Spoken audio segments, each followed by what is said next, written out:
once again, welcome back to your election focus center here on NSG News, news with integrity. And as you all know, today is the day we've all been waiting for. Since morning till around 5 p.m., voting started across the entire country and then ended at 5 p.m. Now, sorting and counting is what is ongoing at the moment. But in fact, we're getting some good news from some polling centers and polling stations, or collation centers, I should say. Yet some are not that pleasing. So we are here to digest into these issues. And then again, we have our UK correspondent who also joined us to tell us what they are experiencing out there. I mean, Ghanaian diaspora, yeah, whatever the view has on that, we're going to discuss that along the program. But then, as we sit now, we are still discussing the aftermath of the voting and then sort out who won and who lost. I know, like I said, people at the end of the day will laugh with the wrong side of their mouth. Others are going to jubilate highly. And so that's what we're here to look at. Welcome back, my brother and sister. Thank you very much, my brother. Yeah, so, Kofi, whilst we were on break, I mean, what were some of the information you were... Well, the major thing that came up was the fourth press conference of the Electoral Commission, of which the fifth, which will be the last one, will be done at 9.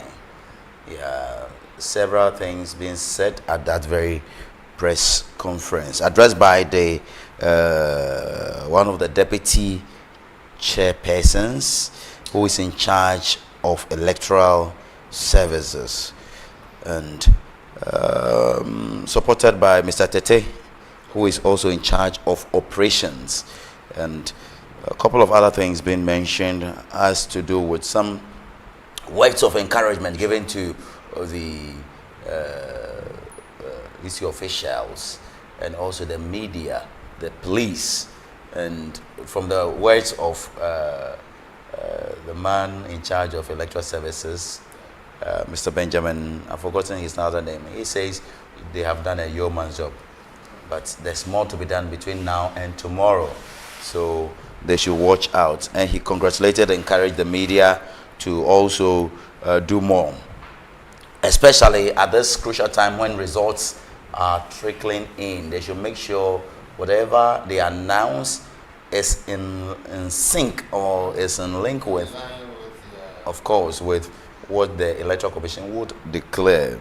He also thumbs up for the police, to a large extent to the National Election Task Force.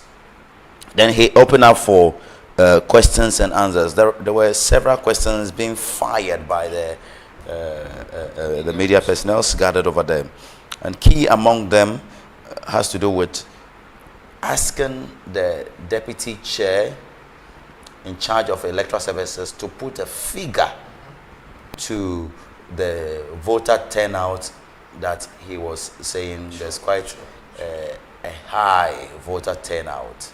Okay, so they pushed him to put a figure to it. So he respectfully declined and said it is quite too early. They can give summary of what their reports from their officials on the field are saying, but they cannot give details. So details could be given at the probably the last and final press conference or press briefing for the day, which will be at 9. Questions also about equipment for a possible light out, because we are learning some police stations and some coalition centers are faced with some doomsaw or some erratic power supply, and questions were fired in that angle.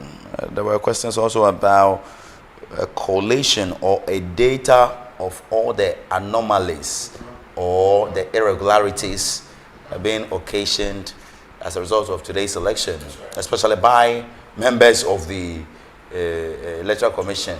Okay, so he also said it's quite early, so they will get the media details of all of this. And we understand it rained at Medina and Anyaso Utiom, so people were still in queue. Apparently, he said about 95% of the little over 40,000 polling stations are done. They have closed 95%. So it's just left with 5%. So among the 5%, a journalist was asking if Medina and Anyaso Utiom that saw some delays because as a result of the rain, they were asking if they will get enough time, etc. So, questions also about protection of the ballot during light out. If they have any mechanism, if the light goes out and the generator is even not working, do we have any mechanism being taught the electoral officials to be able to protect, absolutely to deploy so that they can protect the ballot boxes and the ballot papers, etc. So there were questions about that. And the flashpoint, we have discussed the flashpoint over here, and what have you. So there were some few things about hiring of generator to be a standby source of power for counting and collation, sorting and counting and collation as well. We also understood from the Deputy Commissioner in charge of operations, Mr. Tete, that ECONEC, that is the observer entourage from the ECOWAS, and also the AU, the African Union observers, they had an encounter or a meeting with the chairperson, Madam J. Mensah of the Electoral Commission, and they have expressed delight in the electoral process of this republic from morning till evening. But as I speak now, the contention is currently at Ablikuma West, where we are learning military and police officials are together in a face-off of citizens who are preventing electoral materials to enter into a collation center. Why is this so? Because citizens are saying Madam Eslowusu has lost, and they are finding ways to marshal things for Eslowusu to win, so they won't allow things. I learned they tried throwing some boxes over the fence.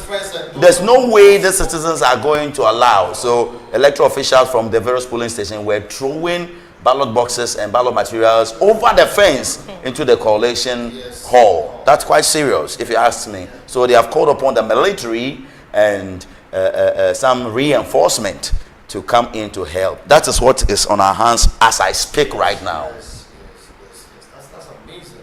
And another information that I'm picking on the ground is about one independent candidate, parliamentary that we were discussing earlier. A plus. No, I love that guy. I was happy when you told me he has won. Yes, we pray. We've made one difference. I mean, so far as parliamentary is concerned. Yeah, we all predicted. So I think.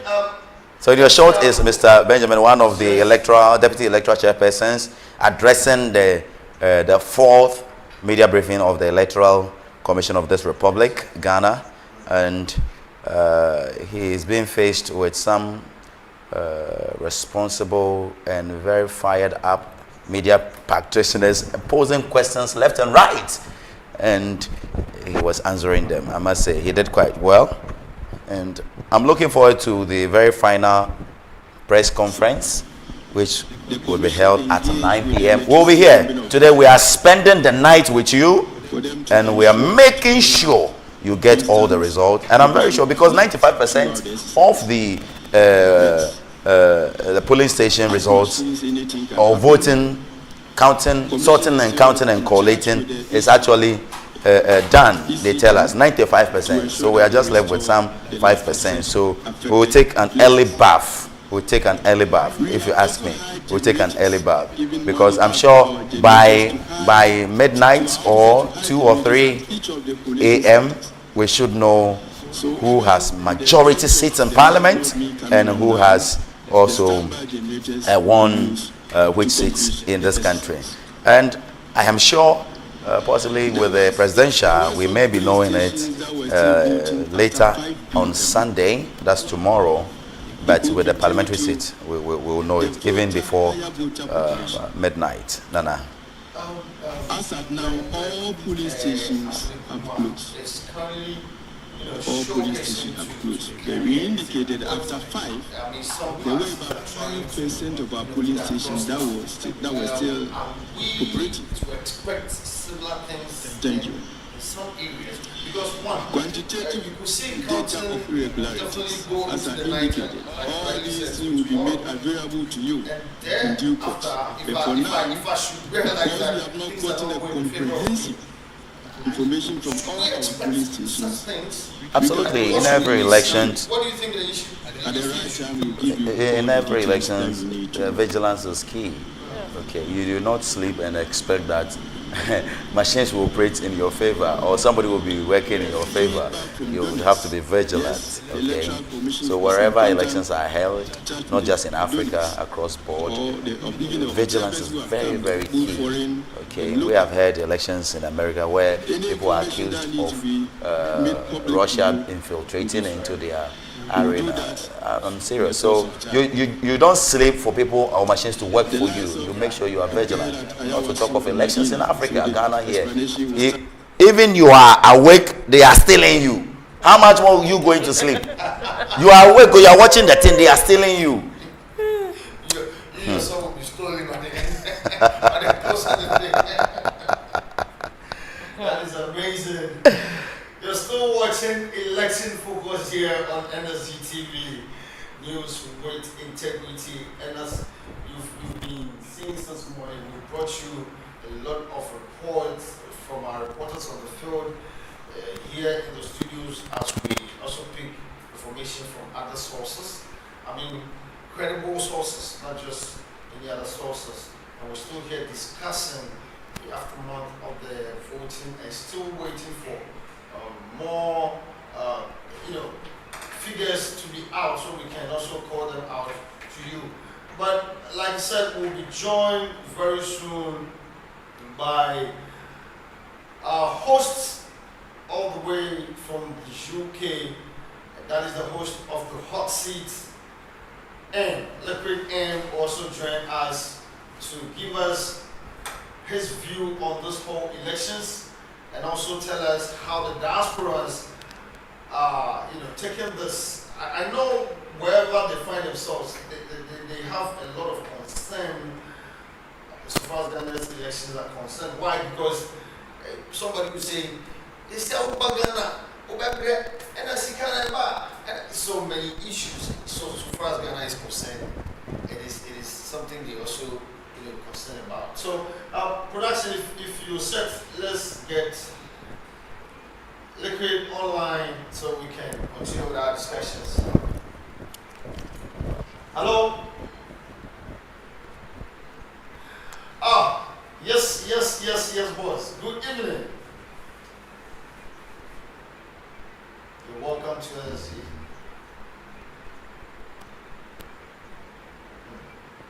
I've spent most of my busy day catching glimpse of your activities for the day.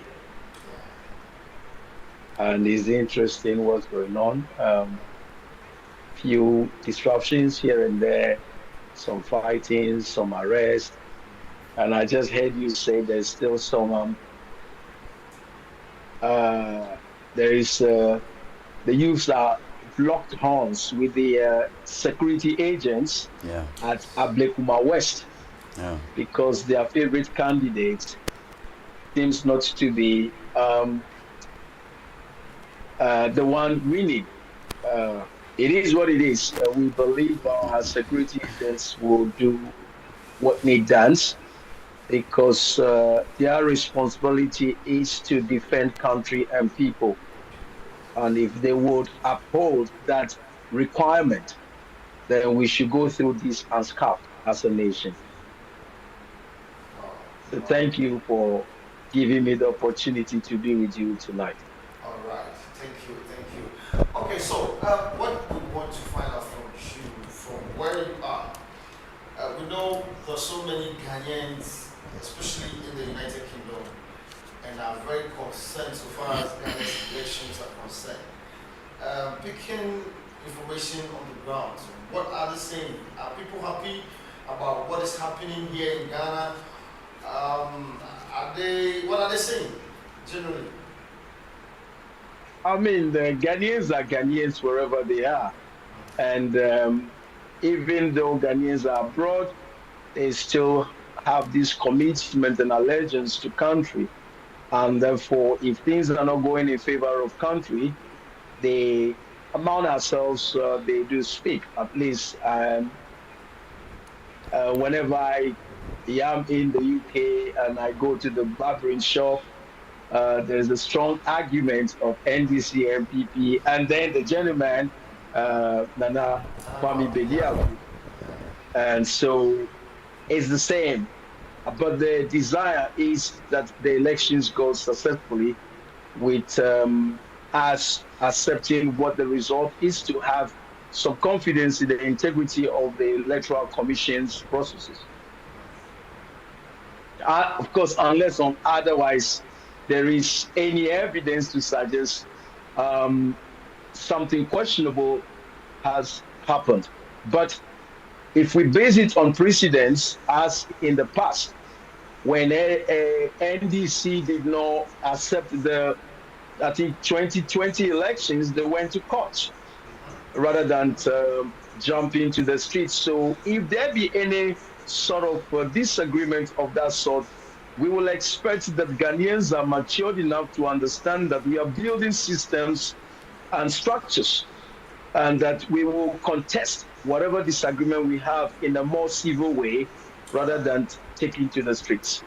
Wow, that's a good one. Okay, so with some little challenges that we've had throughout the day, for instance, places where some guys was caught with extra ballot papers, a place where EC official was seen tearing off the number 1 on the ballot paper before giving it to the voters to cast.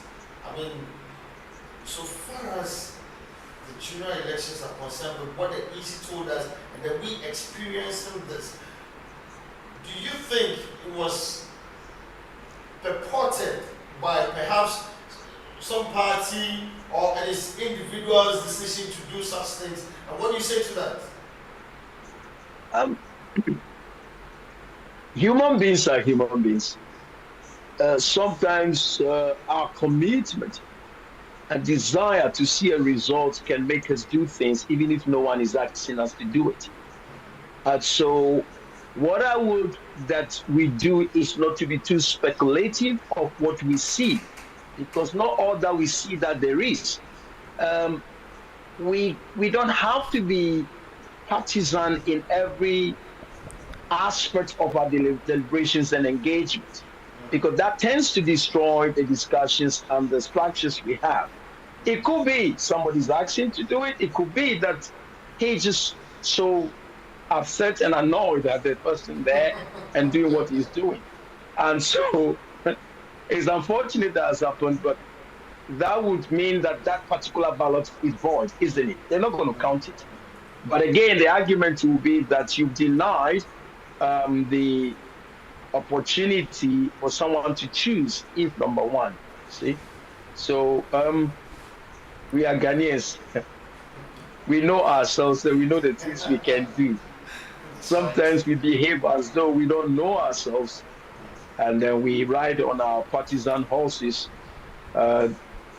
riding our roughshods on the people's values and the feelings and sentiments. Yeah. My prayer is that this election becomes another milestone to say we are growing democratically. Okay, I've seen a guy trying to fight the soldiers. The video is circulating. You know, internet is good and it's dangerous as well. Very. Personally, there are certain things I don't share, especially if it's not edifying, especially if I cannot verify what it is, where it's coming from. In this very election time, there are certain things we don't have to be championing and pushing it in the name of partisanship. Those are what is going to fuel the disagreements that we may see, if any at all. Because at the end of the day, a guy is fighting a soldier. They are taking care of him. That's their job.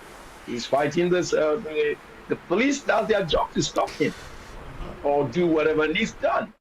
But to now be circulating in the name of his NDC or NPP, what do we think will happen? That's the question we all have to answer. And it's unfortunate when sometimes our learned brothers and sisters are equally involved in doing these things. If you ask me, it's a repugnant behavior. That's amazing. Well, another issue has to do with the turnout of these very elections. I mean, from what we've been picking from the ground, most of the polling stations were really recording low turnouts. Even as at somewhere late in the afternoon, we were told some polling stations do not even have any turnout at all. What do you think will probably be the cost of this situation? If you remember, I follow NSG News a lot. So some of the programs you've done in the past, the People's Viewpoint, have that signal that people were saying they're not going to participate. You can go in the archives, it's there. Ghanaians are already saying they're not going to participate because they feel fooled by our politicians. They come and plead for their indulgence to wield their power to them to manage the country. But once they have the power, they become God untouchable. And so some say they're not going to waste their time going to the polling station. So I'm not surprised if the turnouts are low. Even most recently, when the People's Viewpoint went out, such sentiments were still there. People don't want to participate because they feel disappointed and let down by Ghanaians. And personally, I share the same sentiment with them, but I will that we vote, because if you don't vote, somebody you don't like or who may not be able to do the job will be in office. But I share the same sentiment. I feel that we could have been more developed than we are, even though once in a while people show some developed areas, some tall structures to suggest Ghana is developing. How about 5 miles away from those tall structures and tell me how developed Ghana is? So the people on the grounds, you can live in your ivory towers and say Ghana is developing, or position yourself in a way that you are able to manipulate and to run this questionable system to your advantage. Therefore, you don't care if the guy on the street can actually ride with the system. But they are the ones saying they don't want to participate, and they are the masses. So if we don't have the turnout, who do you blame? You blame our leaders. Of course, I remember when we were told that every district, a dam, a factory, where are they? So how do you expect the people you told that you're going to give them district, in interest, you're going to give them a factory? And they were happy, looking forward to it. All of them went to vote for you, and you didn't even show up. Neither did you apologize or even give them reason why that wasn't the case. And you expect them to go vote. So I'm not surprised if the turnout is low. Wow. Someone suggested, some very high-profile individual suggested to me he thinks there's going to be a runoff. Maybe, I don't know. We see. I also said that earlier, but we yet to figure that out. The turnout has really been low, yeah. It's some of the captions I've seen online all seem to suggest that Ghana is going to the polls on the back of a very questionable economy.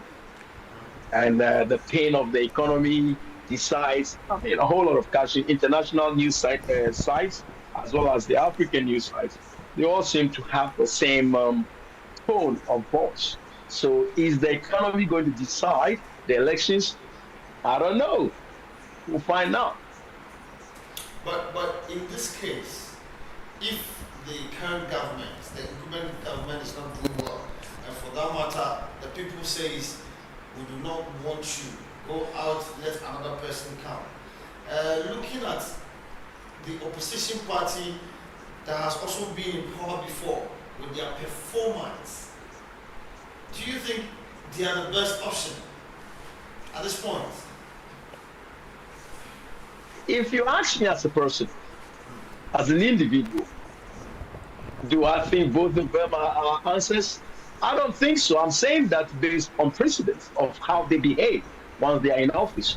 So I'm speaking as a Ghanaian at the moment, that's not as someone who have some, but as a Ghanaian, what I've seen since 1992, if these two parties really want to make a difference in Ghana, we should be far off by now. So am I convinced one of them is going to be the solution? We cannot say that they've done nothing. Of course, we've seen that, which became another argument, we've seen that the government, the sitting government has been commissioning a lot of, in quote, uncompleted projects. You see, those are the things that infiltrate Ghanaians. You think we are stupid, we don't know a completed project. Do you understand? You can politicize it, you can make a partisan game all you want, but Ghanaians are smart and intelligent as should be, and they know what a completed project is. I read an article by one gentleman on X about the process and what has transpired up to when this Bank of Ghana new head office is set to have been commissioned. From what I read, systems are not in place. Bank of Ghana cannot walk into that place tomorrow and start functioning. So what are we commissioning?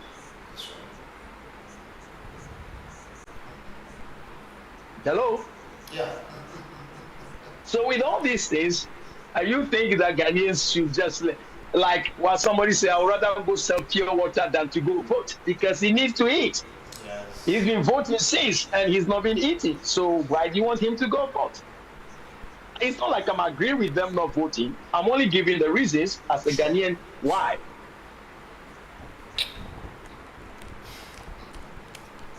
Yeah. Okay. Well, it looks like you've lost hope for this country. Would I be right to suggest that? No. I for one, have not lost hope for the country. If I lost hope for the country, I've lost hope for myself. There's no empty country. The people make a country. There's no vacuum called a country. So no, I'm only saying that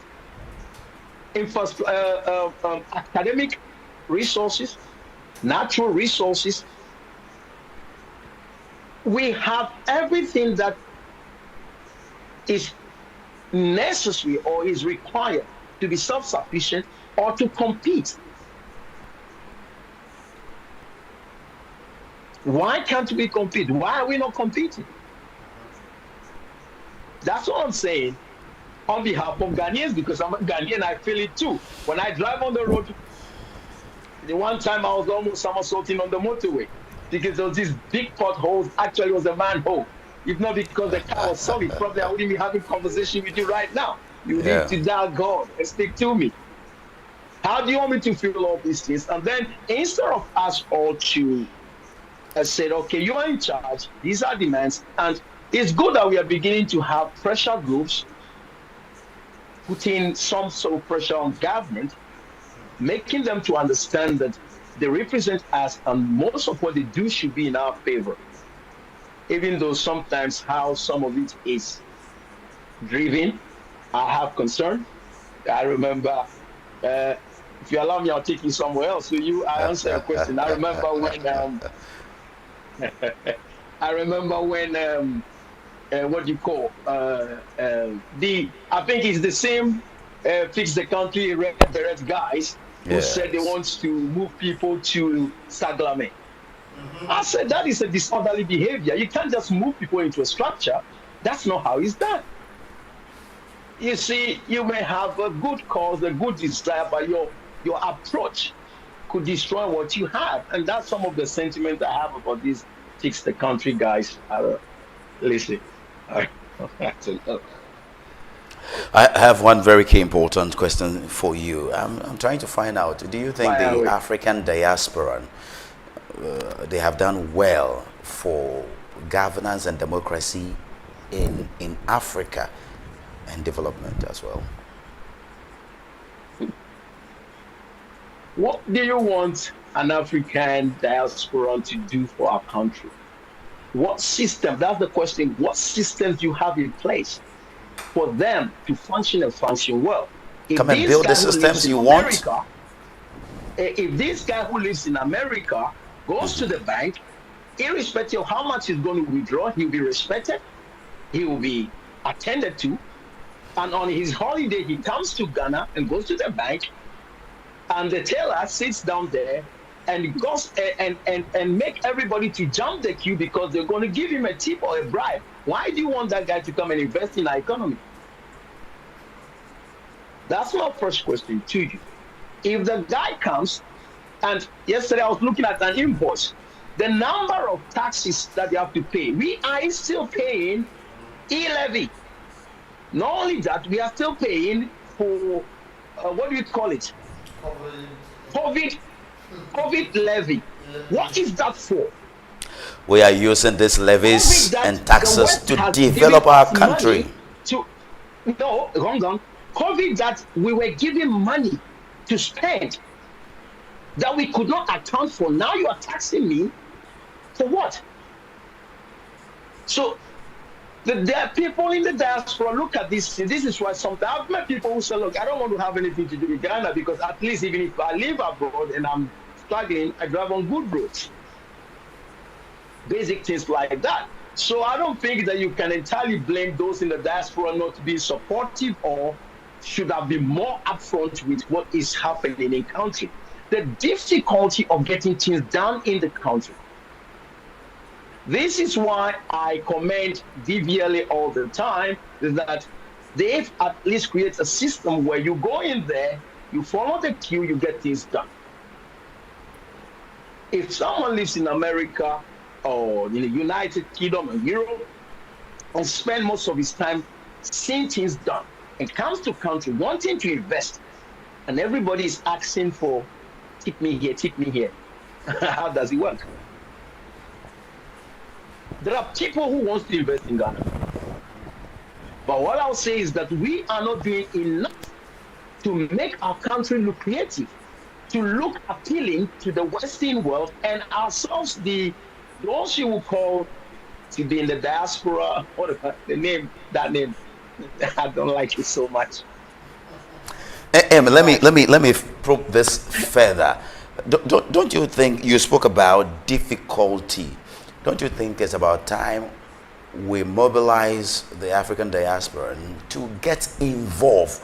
If you are looking forward for the ordinary Ghanaian politician who has climbed up to wrestle power to do it for you, I'm not sure it's going to be done today or tomorrow.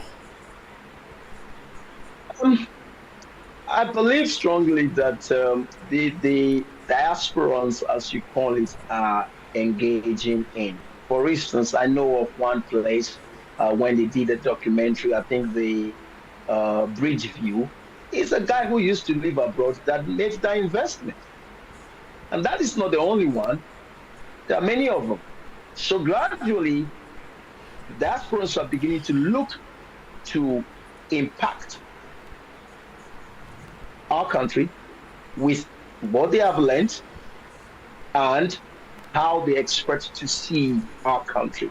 So it's I'm not cutting you. I'm not cutting you, but I want to direct your attention to this. I'm talking about politics and governance. Are they really interested in coming into it? When everybody says that politics in Ghana is dirty, they'll kill you, they'll do this, why do you want them to get involved? That's the point.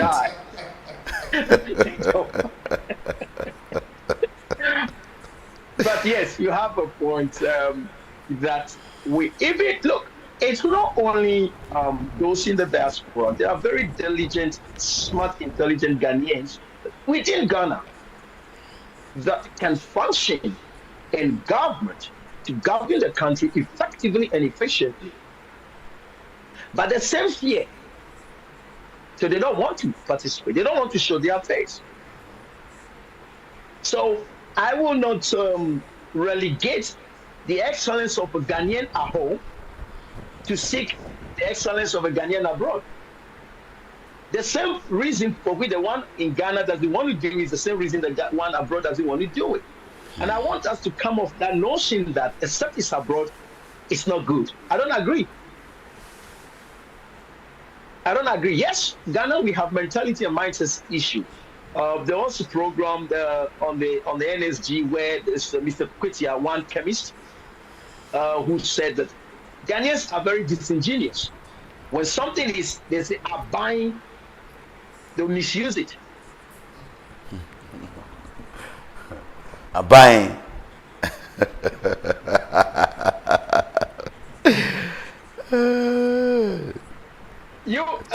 I was listening to you before I came on air, and you talked about the 95%. Can you explain to me what you mean by 95%? 95% the polling stations are closed, or 95% the count is done? That's my question. But I know you're putting me to the spot, but I wanted to get a clarity on that. Oh, there's a lot of clarity on that, because they say 95% voting at polling stations have closed. Yeah. Oh, okay. Not the count. Okay. Not the count. Yeah. Okay. Beautiful. I'm here for you. Anything you want to say, except you want me to say something specific to. Now let's come to the elections. Okay. Yes. What would be your observation? I know you are outside this country. You are busy and you've been observing.